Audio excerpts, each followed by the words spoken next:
The old clock in the Oakhaven Library chimed 8 times, each resonant note echoing softly through the hushed shelves, a gentle signal that the day's work was done. Elara smiled, a private contented curve of her lips. She loved the library at this hour, bathed in the twilight glow filtering through the tall arched windows, the scent of aged paper and polished wood a balm to her soul. It was a haven, a quiet sanctuary where stories slept and dreams awoke with the turning of a page. Elara's fingers, nimble and accustomed to the delicate dance of turning leaves and tracing spines, moved with a practiced grace as she straightened the last stack of returned books.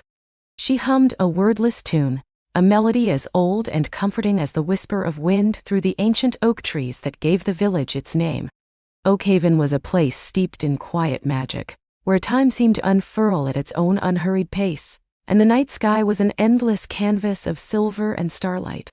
Her true passion, however, lay beyond the library's sturdy oak doors and the neatly catalogued worlds within. It bloomed in the small, vibrant community garden she tended just a few blocks away, and it soared with her gaze to the celestial ocean above. Elara was a connoisseur of moonlight, a collector of cosmic dust, a silent admirer of the universe's grand ballet. Every clear night, after the library closed and the last sleepy villager had pulled their curtains shut, she would make her way to her garden or to the secluded hill overlooking Oakhaven, her small telescope tucked under her arm like a beloved pet. Tonight, the moon was a slender crescent, a shy silver sliver hanging low in the western sky, promising a spectacular display of stars. A thin, almost translucent mist had begun to weave its way through the valleys surrounding Oakhaven, hinting at the crispness of the approaching autumn air. Elara pulled her soft woolen shawl tighter around her shoulders as she locked the library door, the click echoing in the stillness. Her walk home was a sensory delight. The air was cool and smelled of damp earth and the sweet, fading perfume of honeysuckle. Lamplight spilled in warm pools from cottage windows, painting fleeting patterns on the cobblestone path.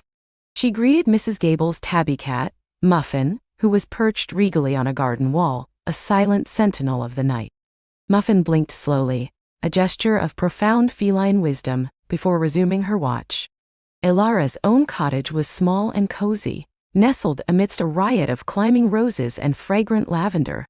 Inside, a single lamp cast a soft glow over her worn armchair, a stack of astronomy books, and a half-finished embroidery project depicting a constellation. She brewed herself a cup of chamomile tea, its steam rising in fragrant tendrils, and then, with a sigh of happy anticipation, she stepped out into her tiny backyard.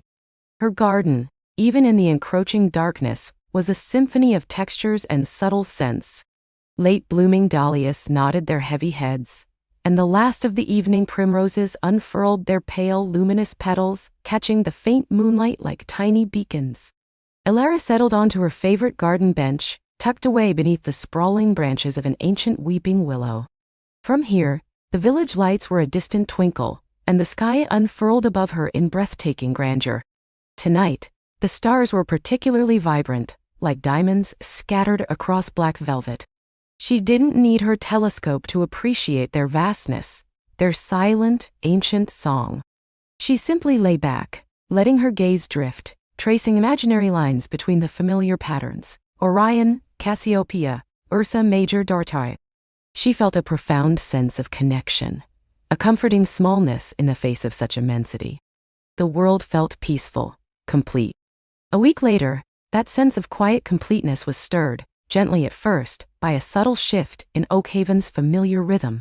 It began, as many things did in their small village, with a rumor whispered over loaves of fresh bread at the bakery, then confirmed over steaming mugs of coffee at the general store.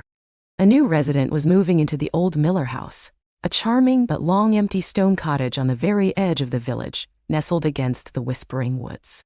"An artist, they say," Mrs. Gable announced conspiratorially to Elara one Tuesday morning, as Elara sorted through a fresh delivery of books. Mrs. Gable, a woman whose knowledge of Oakhaven's comings and goings was legendary, leaned conspiratorially over the library counter. "From the city, no less. Not that I have anything against city folk, mind you, but they do tend to bring different ideas." Elara merely smiled, accustomed to Mrs. Gable's dramatic pronouncements. Perhaps he'll find inspiration here, Mrs. Gable. Oakhaven has a unique beauty. Indeed it does, Mrs. Gable agreed, though her eyes still held a spark of suspicion. But he's a quiet one, keeps to himself, hardly seen him out and about. Elara had, in fact, caught glimpses of the new arrival. A tall, lean figure, often seen carrying a large, worn leather bag, presumably filled with art supplies or a camera. He had a shock of dark, unruly hair that seemed perpetually wind-tousled and moved with a quiet intensity. He was often seen at dawn or dusk, when the light was most magical, sketching by the river or capturing the mist-shrouded fields with his lens. He was a silent shadow, a fleeting presence that had begun to add a new, intriguing texture to Oakhaven's tapestry. She'd first truly noticed him one evening, just as the sun dipped below the horizon, painting the sky in fiery oranges and soft purples. Elara was tending her community garden, pulling stubborn weeds from around her prize-winning sunflowers, her hands covered in rich dark soil. She paused, wiping a stray strand of hair from her forehead with the back of her wrist, and looked up. Across the sprawling meadow that separated the village proper from the Miller house and the surrounding woods, she saw him. He was standing perfectly still, his back to her, silhouetted against the last blaze of sunset. He held a camera to his eye, its lens pointed towards the western sky. Even from that distance, Elara could sense his complete absorption, his singular focus on capturing that ephemeral moment of light. There was something almost reverent in his posture, a deep respect for the beauty he was witnessing. A quiet understanding stirred within her. She too knew that feeling of being utterly captivated by the world's silent artistry. Their first true interaction came a few days later, in the most predictable of Oakhaven places. The library. Elara was organizing the local history section, a task she found surprisingly meditative, when the bell above the door chimed, announcing a new arrival. She looked up, and there he was. He stood just inside the entrance, surveying the shelves with a gaze that seemed to take in every book, every detail, all at once. His dark hair was, as usual, a little tousled, as if he'd just walked through a gentle storm. He wore a simple dark jumper and worn trousers, practical attire that somehow accentuated his quiet grace. His eyes, Elara realized with a small jolt, were a startling shade of hazel, flecked with gold, and held an intensity that was both captivating and a little guarded. He eventually made his way to the large oak table in the center of the room, carrying a stack of books that looked suspiciously like they'd been borrowed from another library system. He placed them carefully on the table, then turned to her. "Excuse me," he said, his voice a low rumble, surprisingly warm despite his reserved demeanor. "I'm Reese Faraday. I've just moved into the Miller house." He offered a small, polite smile that didn't quite reach his eyes but softened the angles of his face. "Elara Vance," she replied, stepping out from behind the counter, extending a hand. Her palm was still slightly rough from gardening, a contrast to his long, slender fingers. His grip was firm but gentle. "Welcome to Oakhaven, Reese. I hope you're settling in well." "Thank you," he said, letting go of her hand. "It's peaceful here, very different from the city." He gestured vaguely with his head towards the window, where the ancient oak trees stood guard. "And the light, it's extraordinary." Elara felt a flicker of recognition, a shared wavelength. "It truly is," she agreed, her voice softer than usual. "Especially at dawn and dusk, and of course, the moonlight." Rice's gaze sharpened, a spark of genuine interest igniting in his hazel eyes. "You notice that too?" he asked, a hint of surprise in his tone. "The way the moon here seems to carve out new shapes from the familiar landscape. It's almost three-dimensional." "Absolutely," Elara confirmed, a warmth spreading through her.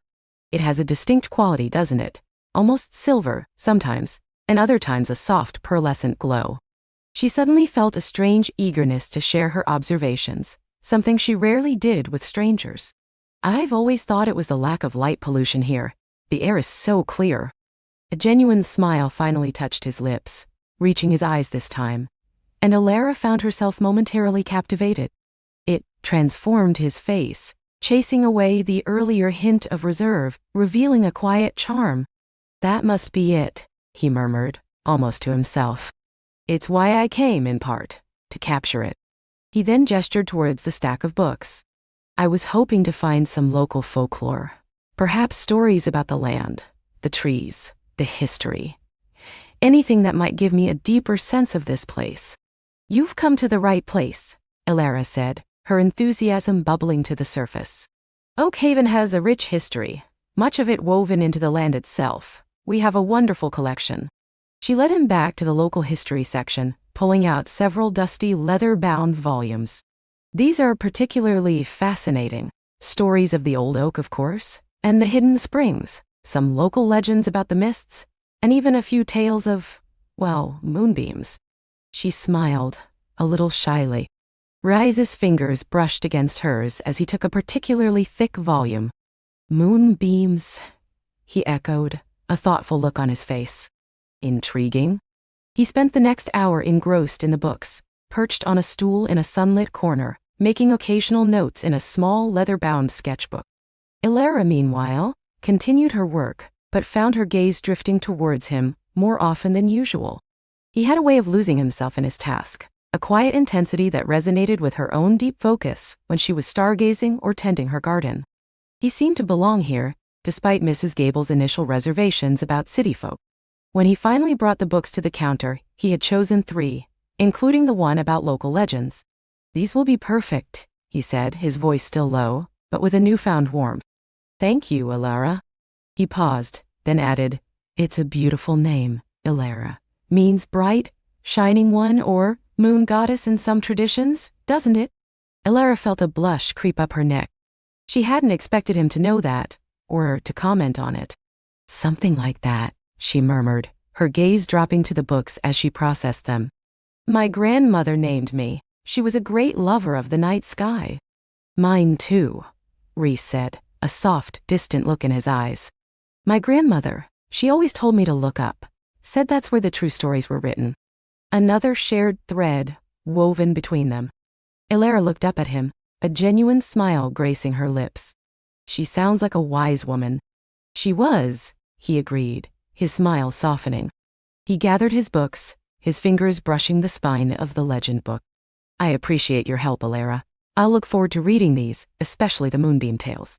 He gave her a small nod, a gesture that felt both polite and intimately understood, then turned and left, the bell chiming his departure. Elara stood by the counter for a long moment after he was gone, the scent of old paper and something else, a faint, earthy, almost metallic scent that she realized was uniquely Rhys, lingering in the air. Her heart felt lighter, a quiet hum beneath her ribs. That evening, as the first stars began to prick holes in the darkening canvas of the sky, Elara found herself drawn to her garden earlier than usual. She watered her petunias, checked on her ripening tomatoes, and then settled onto her bench beneath the willow, not with her telescope, but with a sense of quiet anticipation. She wondered what Rhys was doing. Was he reading the old legends? Was he out with his camera, capturing the subtle shift of light as day surrendered to night? She imagined him in his new cottage, perhaps by a crackling fire, the book spread open, his brow furrowed in concentration. The moon, a waxing gibbous now, was slowly ascending, casting long ethereal shadows across the meadow. Elara pulled her shawl tighter, feeling the gentle chill of the approaching night.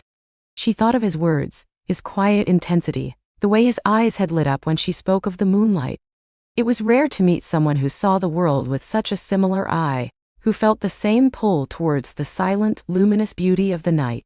A soft glow caught her eye, emanating from the direction of the old Miller house.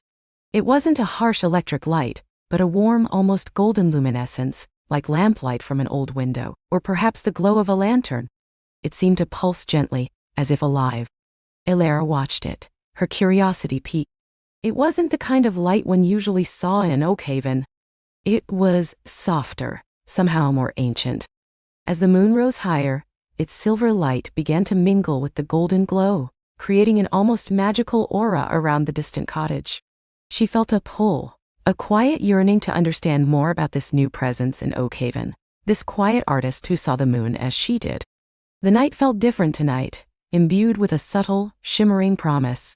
The familiar peace of Oakhaven was still there, but now it carried a new note, a gentle melody of curiosity and connection, whispered on the cool night air, carried on a moonbeam.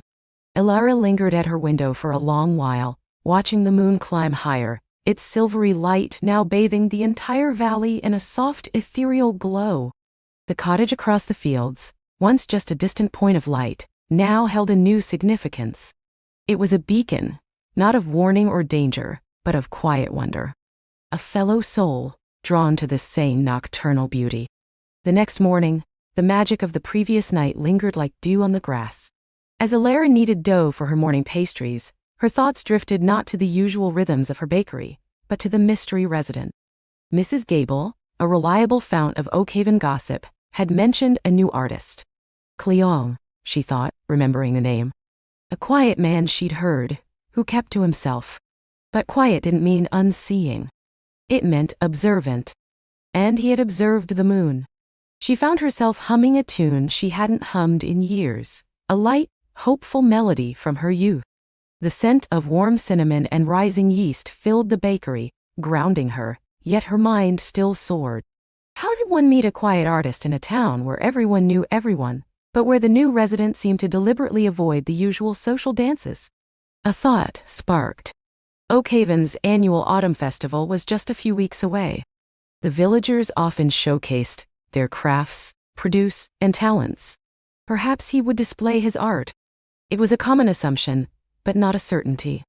Elara decided she would subtly inquire with Mrs. Gable over her morning coffee and scone. Later that morning, as predicted, Mrs. Gable bustled into the bakery, her cheeks rosy from the crisp autumn air. "Morning, Elara dear. 2 poppy seed scones and a strong coffee, please. And tell me, how are your new lavender honey cakes doing?" Elara smiled, placing the warm scones on a plate. "They're a hit, Mrs. Gable. Flying off the shelves." She poured the coffee, then, with a casual air, added, "Speaking of new things, have you heard if our new resident, Mr. Leo, will be participating in the autumn festival? With his art, I mean?" Mrs. Gable paused, her scone halfway to her mouth. Her eyes twinkled. So you've heard about our quiet artist?" "Yes, Leo Maxwell, that's his name. Lovely young man, though as shy as a field mouse. He's taken up residence in the old Miller cottage. And yes, dear, he's agreed to set up a small display. Apparently, his landscapes are quite breathtaking. And his moonscapes, well, Mrs. Henderson swears they capture the very soul of the night." A warmth spread through Elara's chest. Moonscapes. Of course. "That's wonderful news," she said, trying to sound merely polite. "I'm sure the festival goers will be delighted." "Indeed they will," Mrs. Gable agreed, taking a contented bite. "He's been working on a series, I hear. Something about the changing light over the valley." Elara spent the next few weeks in a pleasant state of anticipation. Each evening as she watched the moon, she imagined Leo, somewhere in his cottage, with his easel and paints, capturing its ephemeral beauty. She pictured his hands skilled and steady, mixing colors, bringing light and shadow to life on canvas. The image was strangely intimate, a shared secret between them, even though they hadn't yet spoken a word. The autumn festival arrived, heralded by a brilliant blue sky and the crisp scent of fallen leaves. The village green was transformed into a bustling marketplace of colorful stalls, laughter, and the mingled aromas of apple cider, grilled sausages, and Elara's own pumpkin spice cookies. Her bakery stall was, as always, a hive of activity, but Elara found her gaze drifting, searching for the art display. Finally, during a lull in customers, she slipped away, drawn by a small, unassuming tent tucked away near the ancient oak tree. There, framed by the rustic canvas, were several paintings. And there, standing quietly by his display, was Leo. He was taller than she'd imagined, with a lean, artistic build. His hair was a rich, dark brown, slightly tousled, as if he'd been running his hands through it in thought. He wore a simple, dark sweater, and his hands, yes, they were exactly as she'd imagined, long, elegant, with a painter's subtle stains on his fingertips. But it was his eyes that truly captured her. They were the color of deep moss, framed by thick lashes, and held a quiet intensity, observing everything, yet seeming to look inward as well. He was talking, softly, to an elderly couple, explaining a piece. Elara edged closer, pretending to examine a vibrant landscape of Oakhaven in autumn, but her attention was on him. His voice was low, melodic, and held a gentle cadence. He wasn't shy in explaining his art, but rather earnest, almost reverent in his descriptions. Then she saw them. The moonscapes. There were 3 of them, hung together, depicting the moon at different phases over the Oakhaven Valley. One showed a sliver of new moon, barely visible against a twilight sky, casting long, mysterious shadows. Another depicted a half-moon, illuminating the winding river like a silver ribbon. And the third, a magnificent full moon, bathing the entire canvas in an almost blinding pearlescent glow, the distant trees stark silhouettes against its brilliance. Ilara felt a catch in her throat.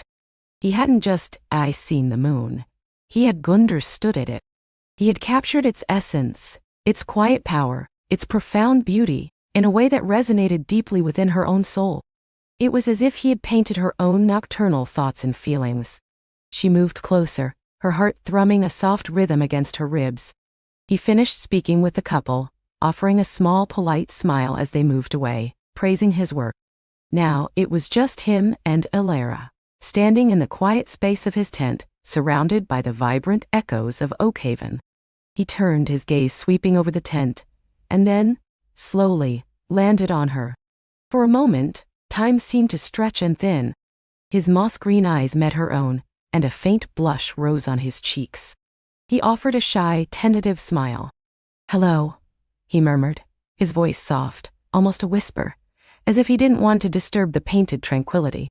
"Hello," Ilara replied, her voice a little breathier than she intended. "Your work is exquisite, Mr. Maxwell." He inclined his head slightly, a small gesture of acknowledgement. "Please, call me Leo, and thank you. I'm glad you find something in them." He gestured vaguely at the paintings. "Something?" Ilara chuckled softly, moving closer to the full moon painting. "You've captured everything, especially these moonscapes. They're truly remarkable. It's as if you've painted the silence, the very feeling of the night." Leo's eyes widened slightly, a flicker of surprise and pleasure passing through them. You understand," he said, the words coming out as a quiet wonder. "Most people admire the light, the shapes, but few speak of the die-eye feeling." "The feeling is everything," Ilara agreed, her gaze still fixed on the luminous canvas. "It's the quiet magic, the way the moonlight transforms the familiar into something profound. It's a different world entirely when the moon is out." He nodded slowly, a thoughtful expression on his face. "Precisely. It reveals hidden depths, softens the harsh edges of the day." He looked at her then, his gaze more direct, more searching. "You must spend a lot of time observing the moon." "Every night, if I can," Ilara confessed, a comfortable warmth spreading through her. "From my bakery window mostly. It's my quiet moment after all the baking is done." "The bakery," Leo mused, a faint smile playing on his lips. "You're Ilara then, the baker. I've heard wonderful things about your lavender honey cakes." Ilara felt a blush rise to her own cheeks. "And I've heard wonderful things about your moonscapes, Leo Maxwell." They shared a small, comfortable laugh, the sound soft amidst the distant festival din. It felt strangely easy, as if they had been having this conversation for a long time, just waiting for the right moment to finally articulate it. "I imagine the light from your bakery window must be quite a sight against the night," Leo said, his eyes now distant, as if picturing it. "Warm and inviting. A beacon." "And your cottage light," Ilara responded, remembering her own observations. "A quiet glow against the darkness. A different kind of beacon." Their eyes met again, and this time, the connection was undeniable. It wasn't just shared observation, it was shared understanding, a resonance of spirits. The festival around them faded, replaced by the intimate space of their quiet conversation. "Ilara, I was wondering," Leo began, then hesitated, looking slightly flustered.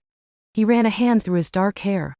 "I'm still setting up my studio at the cottage. It's a bit sparse, and I find myself missing, well, the comforts of a proper kitchen. I was hoping perhaps you might consider selling me some of your bread, not just the fancy pastries, but a good, hearty loaf. Something that feels like home." Something that feels like home. Ilara's heart gave a little leap. It wasn't a romantic invitation, not directly, but it was an opening, a practical reason for future interactions. And it was a sign he felt comfortable enough to ask.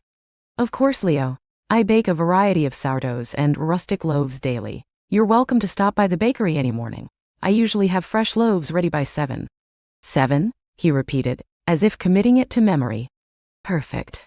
I'm an early riser. Thank you, Elira. That would be very helpful. His smile was genuine, a little shy, and utterly charming. My pleasure, Elira replied, her own smile feeling lighter than air. It was truly wonderful to meet you, Leo, and to see your work. As she walked back to her bustling bakery stall, Elira felt a lightness in her step, a quiet joy bubbling beneath the surface. The festival, with all its vibrant energy, suddenly seemed even brighter. She had met the quiet artist. She had spoken with him, and she had found a kindred spirit in the way he saw the world, especially the moonlit world. The next morning, Elira rose earlier than usual, a pleasant hum of anticipation accompanying her as she started the ovens.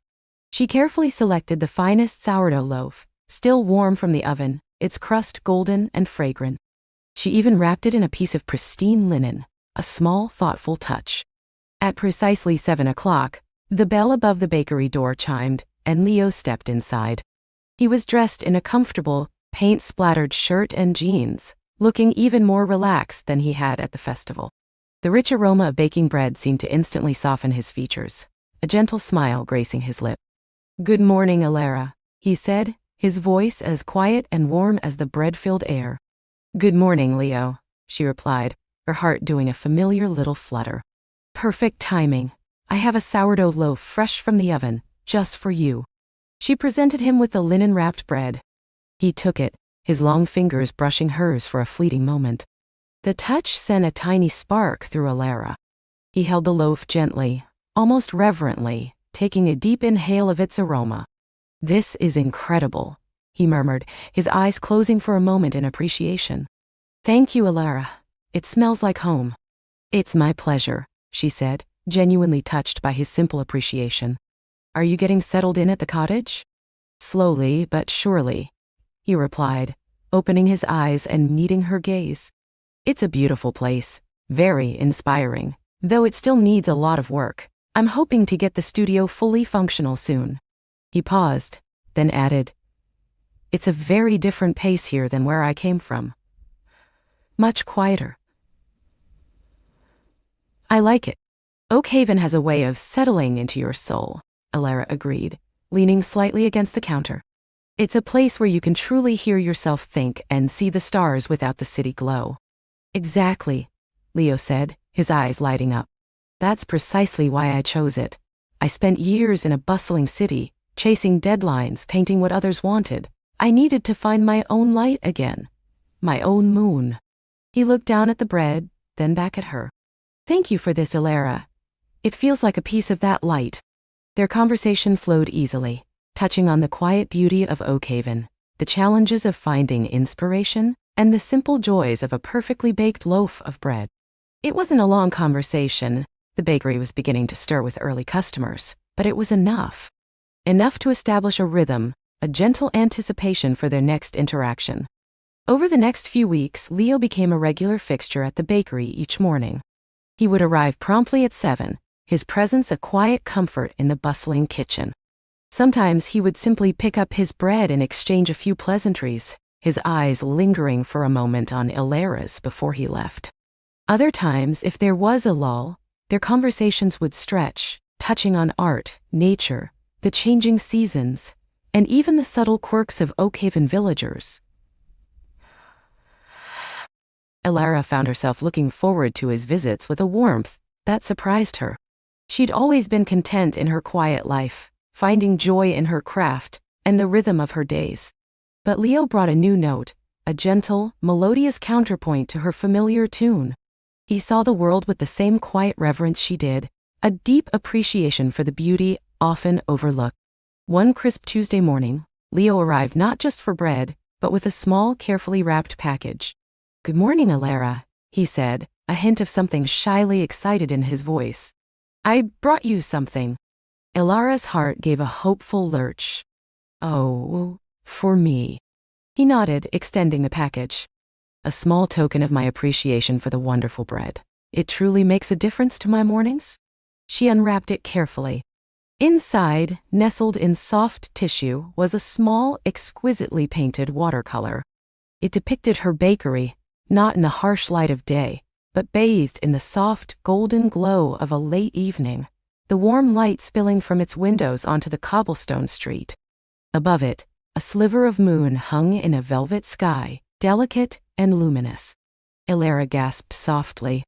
"Leo, this is beautiful. Truly beautiful." She traced the lines of the painting with a reverent finger. He had captured the essence of her beloved bakery, the heart of her world, with such tenderness. "I tried to capture the warmth I feel when I pass by," he explained, his gaze earnest. "It always looks so inviting, especially at night, a home away from home, in a way." "It's perfect," Elara murmured, feeling a sudden rush of emotion. It was more than just a painting, it was an acknowledgement, a recognition of the love and care she poured into her work, seen through his perceptive eyes. "Thank you, Leo. This means so much to me." Their eyes met, and in that moment, the unspoken sentiments hung in the air, thick and sweet as the scent of baking sugar. It was a bridge built not of words, but of shared appreciation, of seeing and being seen. "You're welcome, Elara," he said, his voice barely above a whisper. He lingered a moment longer than usual, his gaze soft, then, as the bakery door chimed with a new customer, he offered a small, shy smile. "I should let you get to your customers. See you tomorrow." "See you tomorrow, Leo," Elara replied, clutching the painting gently. She watched him go, a warmth spreading through her that had nothing to do with the ovens. She hung the watercolor in a prominent spot in her small, cozy office behind the bakery, where she could see it every day. It became a constant source of quiet joy, a reminder of the gentle connection blooming between her and Leo. As autumn deepened into winter, their morning conversations grew longer and more personal. They discovered a shared love for old books, for the quiet paths through the Oakhaven woods, and for the simple pleasure of a hot cup of tea on a cold day. Leo spoke more about his art, his passion for capturing the fleeting moments of light and shadow, the way nature revealed its secrets to those who truly looked. Elara, in turn, found herself sharing stories of her grandmother, who had taught her to bake, and the comfort she found in the timeless rituals of her craft. One particularly blustery morning with snow flurries dancing outside the bakery window, Leo arrived wrapped in a thick wool coat, snowflakes clinging to his dark hair. "Good morning, Elara," he said, stamping his feet lightly to shake off the snow. "It looks like we're in for a proper winter." "Looks that way," Elara agreed, offering him a steaming mug of her spiced apple cider, a new seasonal offering. "On the house, to warm you up." "Thank you," he said, his hands gratefully wrapping around the warm mug.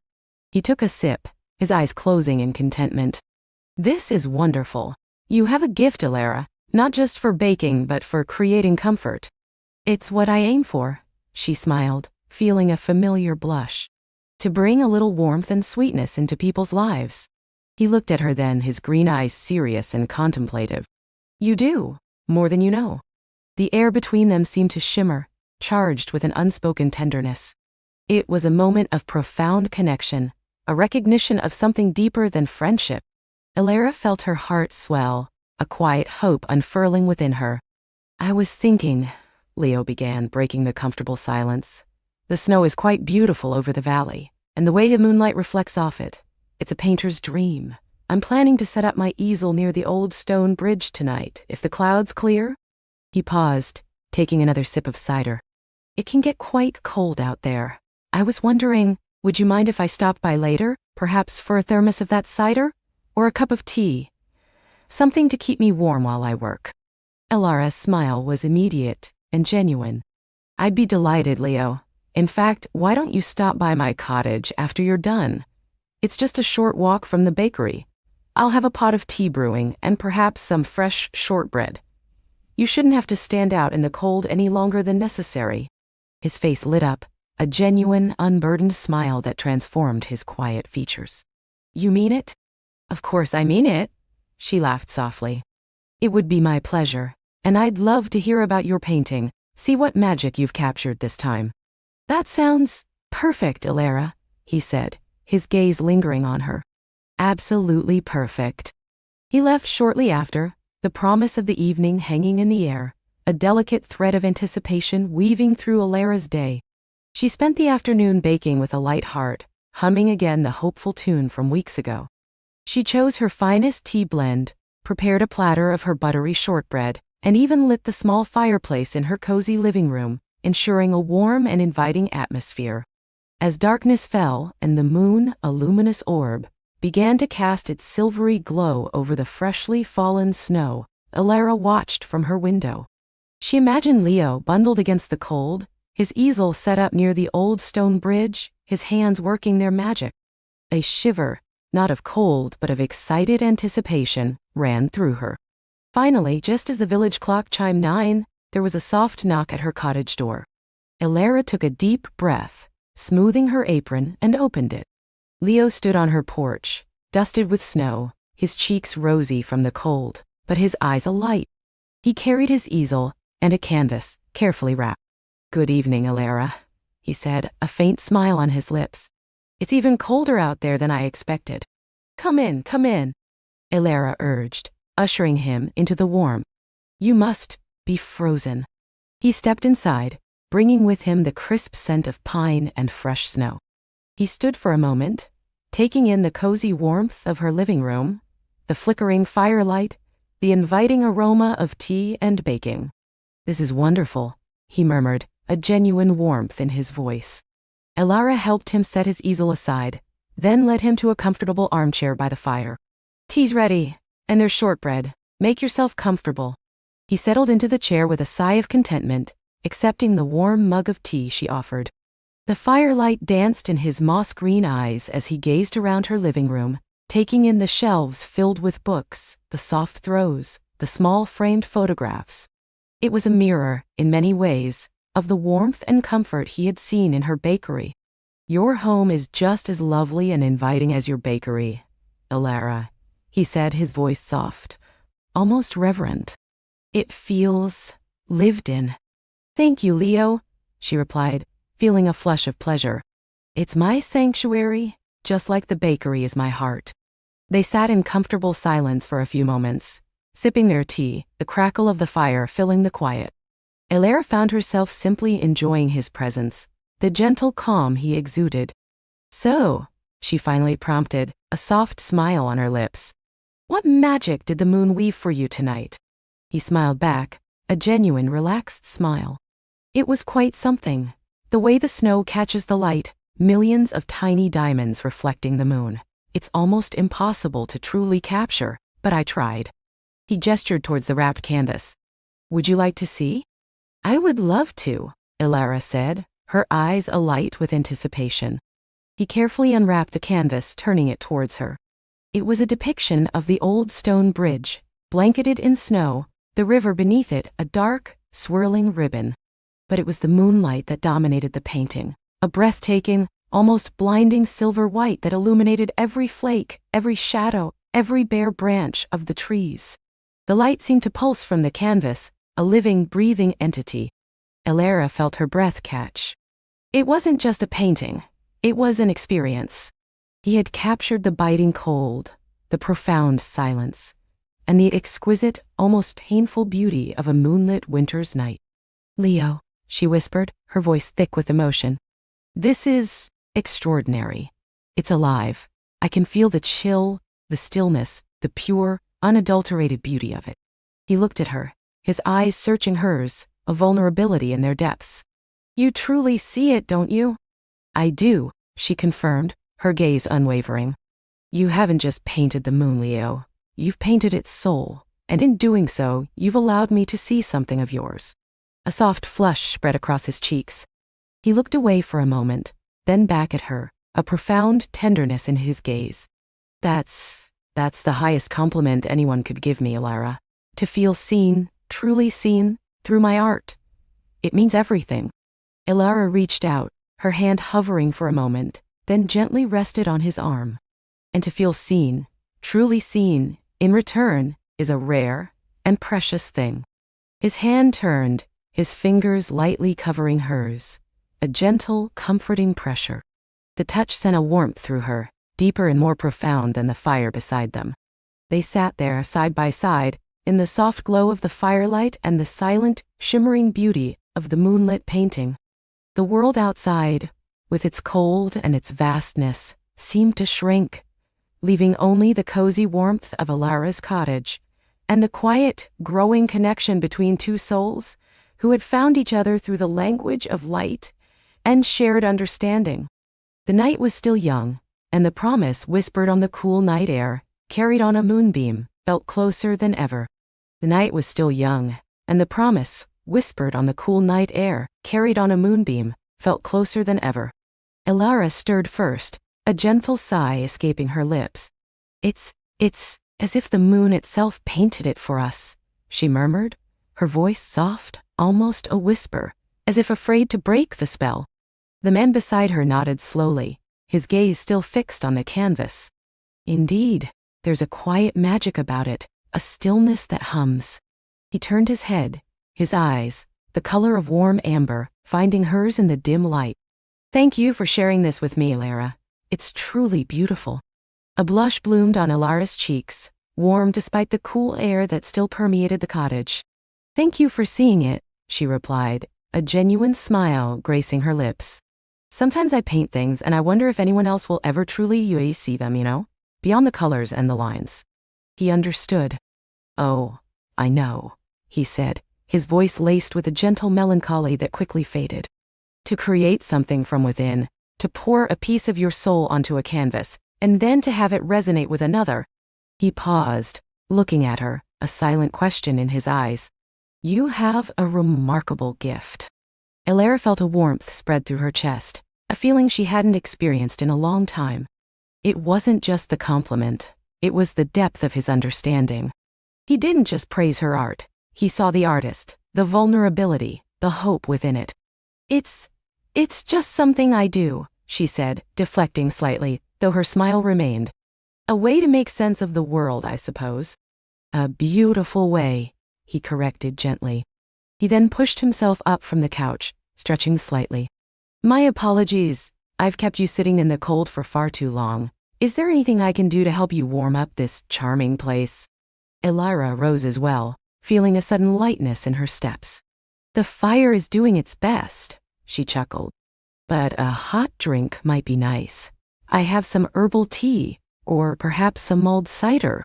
Mulled cider sounds absolutely perfect on a night like this, he said, his eyes sparkling. Let me help you in the kitchen. As they moved towards the small cozy kitchen, the air still crisp but slowly yielding to the fire's embrace, Elara felt a surprising ease in his presence. There was no awkwardness, no forced small talk. It was as if they had known each other for years, simply picking up a conversation that had been left unfinished. She busied herself with gathering apples, spices, and a pot while he, without being asked, began to stoke the embers in the small wood-burning stove that also served to heat water and cook. His movements were efficient, practiced, and she watched him for a moment, admiring the quiet strength in his hands as he added a fresh log, coaxing new flames to life. You seem quite at home with a fire, she observed. He looked up, a faint smile playing on his lips. I spend a fair bit of time outdoors, in places where a fire is your best friend. It's a skill you pick up quickly when you're relying on it for warmth and cooking. Outdoors? Elara asked, her curiosity piqued. Are you a mountaineer or a park ranger? He chuckled, a low, pleasant sound. Neither, though I've admired the work of both. I'm a photographer mostly, specializing in landscapes and wildlife. It often takes me to remote places, chasing the perfect light, the elusive creature. Elara's eyes widened. A photographer! Of course, that explains your eye for the painting, for the moon's glow. You see the world in a different way too. She felt an instant kinship. What kind of landscapes do you photograph? Mountains? Forests? The sea? All of them really, he replied, turning back to the stove where a kettle was now beginning to hum. But I have a particular fondness for the quiet grandeur of forests in winter, and the vast starry skies above them. There's a solitude there that I find both challenging and deeply comforting.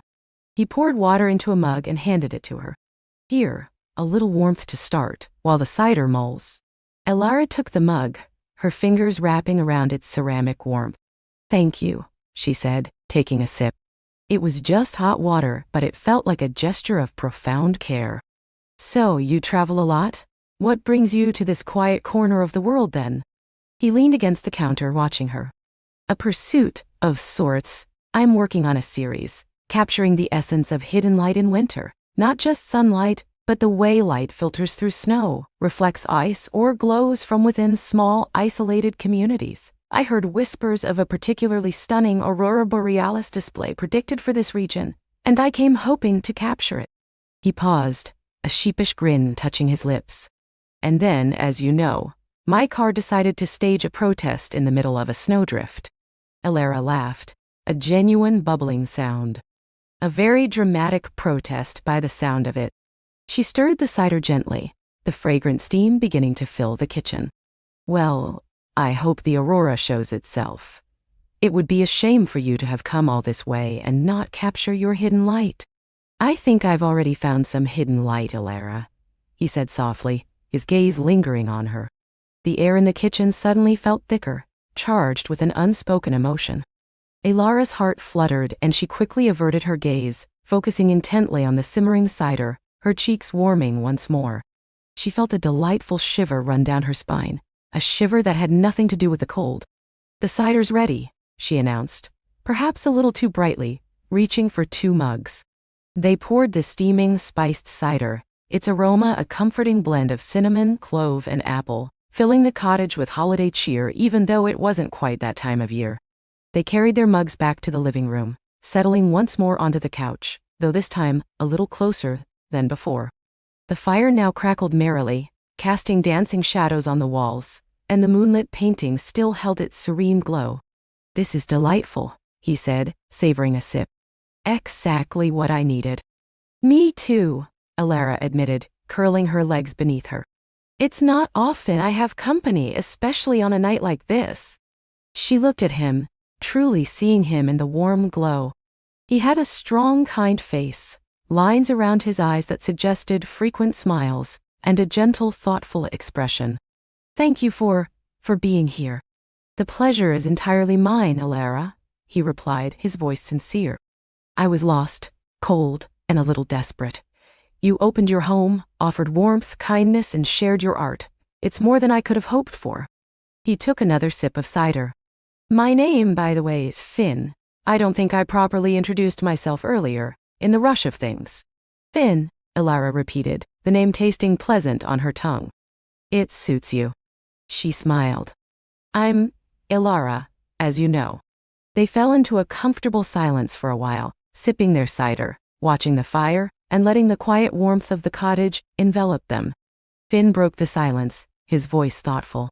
Tell me about your art, Elara. You said it helps you make sense of the world. What kind of world are you trying to understand? Elara considered his question. Well, I grew up in the city, a bustling place full of noise and constant movement. But I always felt drawn to quieter things, to the subtle shifts of light and shadow, the way nature reclaims forgotten spaces.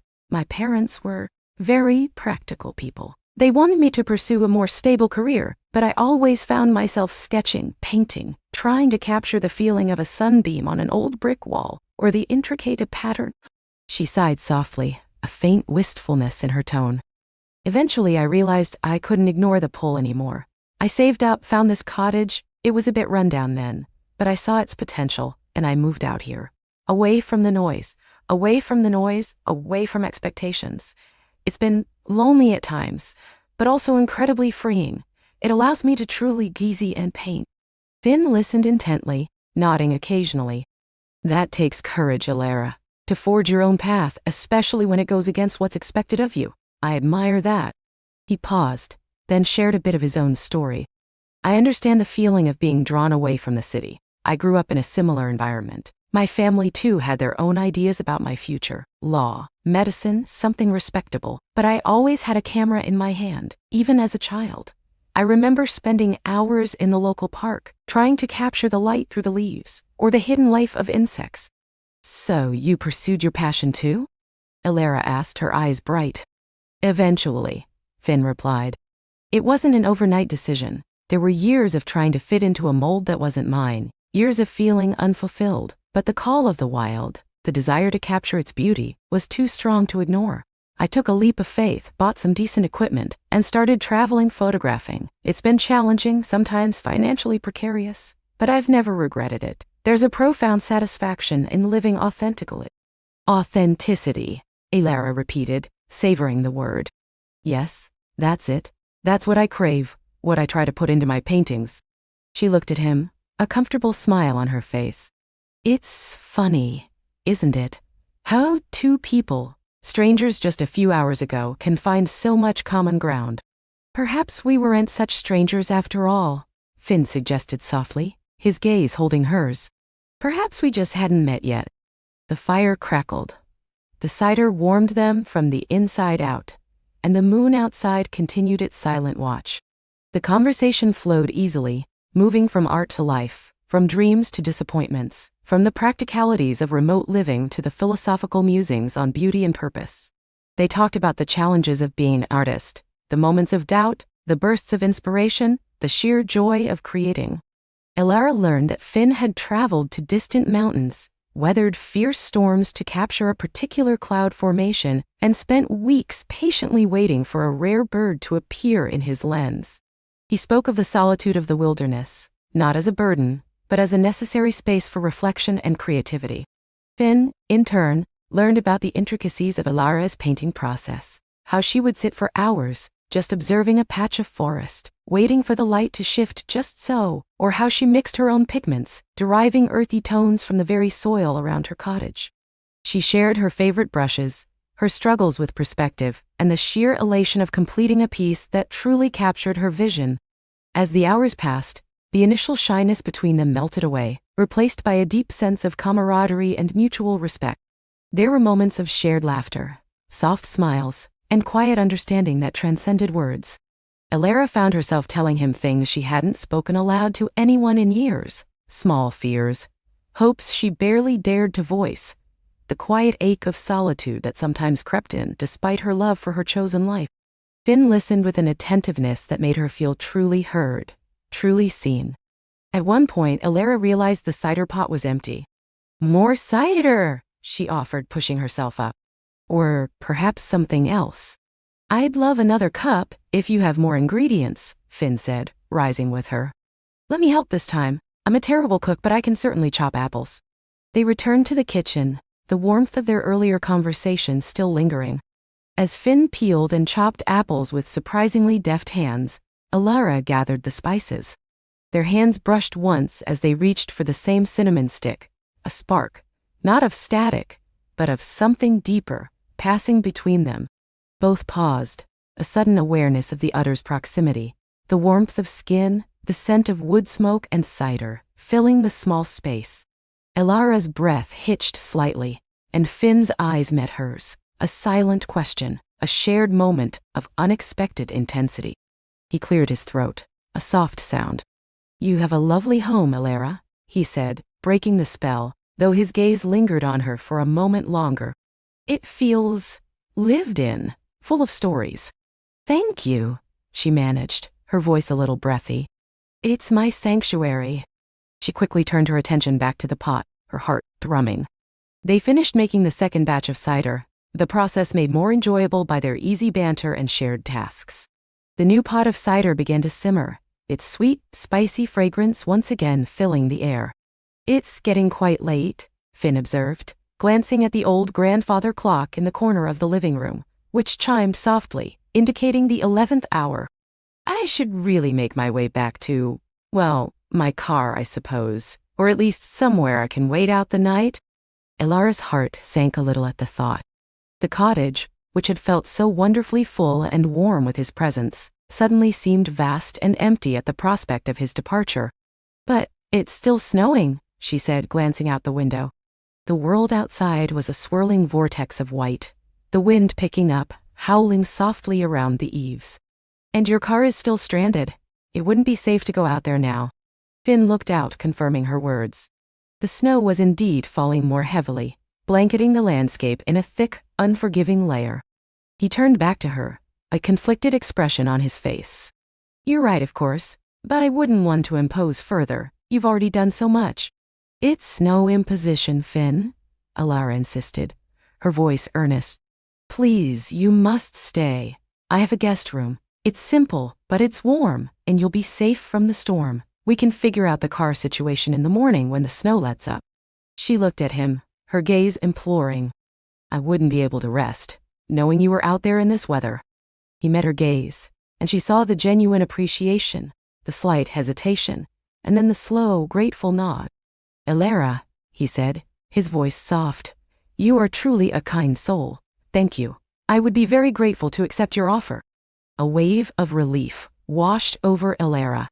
A small, irrational part of her had worried he would refuse, that this unexpected connection would simply vanish into the snowy night. Good, she said, a bright smile returning to her face. Come on, I'll show you where everything is. She led him down a short hallway to a small, charming room at the back of the cottage.